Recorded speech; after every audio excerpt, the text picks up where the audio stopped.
When we talk of parallel connection, the supply current will be divided into different impedances. That is, if I take this parallel connection, this is my current source. Okay, so in this branch the current will be I, and this is my element 1 whose impedance is Z1, and this is my element 2 whose impedance is Z2. Now this current is getting divided into this branch. Let us say in this branch the current is I1 and in this branch current is I2. Now by KCL we can say that I1 plus I2 is equals to I1 plus I2 is equals to this total current I. Now let us say at this point voltage is V. Therefore we can say that I1 is equals to V by Z1. Okay, this I1 is equals to V by Z1. Similarly, I2 will be V by Z2. Okay, I2 is V by Z2. Again we can say that V is equals to I into Z equivalent. This I into Z equivalent. Okay, so we can say that V is equals to I into Z1 Z2 by Z1 plus Z2. How this come? We know that in parallel 1 by Z equivalent is equals to 1 by Z1 plus 1 by Z2. Okay, because these two elements are in parallel. So from here we will get 1 by Z equivalent equal to Z2 plus Z1 divided by Z1 into Z2. Okay, that is what I am getting. If you take the reciprocal, you will get Z equivalent is equals to Z1 Z2 by Z1 plus Z2. Okay, that is what I have used here. Now put the value of V into this equation to get the value of I1. Okay, if you put the value of V, this Z1 and this Z1 will get cancelled. Okay, we will get I1 is equals to I into Z2 upon Z1 plus Z2.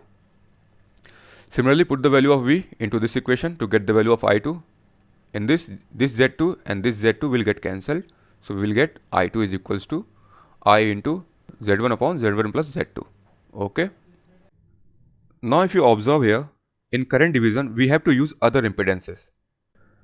That is, if I am calculating I1, I have to use Z2 in the numerator. You can see here, if I am calculating I1, I have to use Z2 in the numerator. Similarly, if I am calculating I2, I have to use Z1 in the numerator. Okay, which is just the opposite of the voltage division. In voltage division, for calculating V1, we were using Z1. For calculating V2, we were using Z2. Okay, so the rule changes in this case.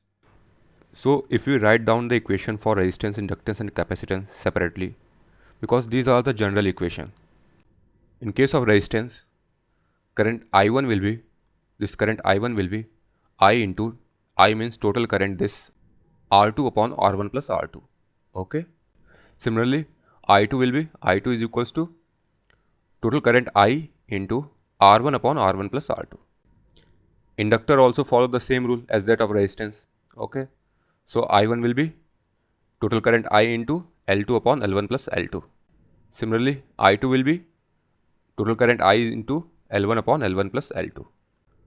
But what about capacitance?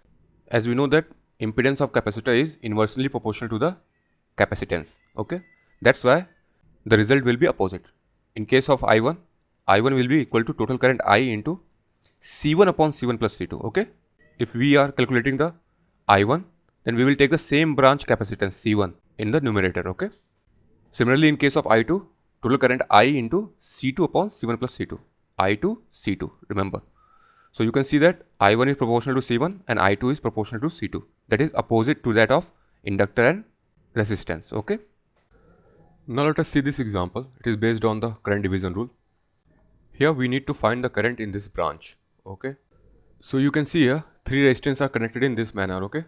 Here 3 ohm and 6 ohms are in parallel, and their parallel combination is in the series with 2 ohm resistor. Okay. So here you can see this R dash is the parallel combination of 3 ohm and 6 ohms. Okay. Where value of R dash is given by R1 R2 by R1 plus R2. That is the formula for parallel combination. That is 3 into 6 upon 3 plus 6. That will come out to be 18 by 9, which is equals to 2 ohms. This R equivalent is the combination of 2 ohm and R dash. They are in series. Then R equivalent will be 2 plus 2, which is equals to be 4. Now you can see here, I have converted this circuit into very simple form. Okay. This 4 ohm is the equivalent of this 3 resistance. Okay. Now we can easily find out the current from this battery, which is I, which is equals to I is equals to V by R equivalent. That is 20 divided by 4, which is 5 ampere. Now come to original circuit. I have just calculated the battery current, that is 5 ampere, which will get divided into these two branch. But I need the current in this branch. So we will make use of current division rule. So I dash is given by total current, that is 5 ampere. We will take the opposite branch resistance in the numerator, that is 3 upon 3 plus 6. We will take the addition of these two. Now it will come out to be 5 into 3 by 9, that is 5 by 3 ampere. So this is how we make use of current division rule. Okay.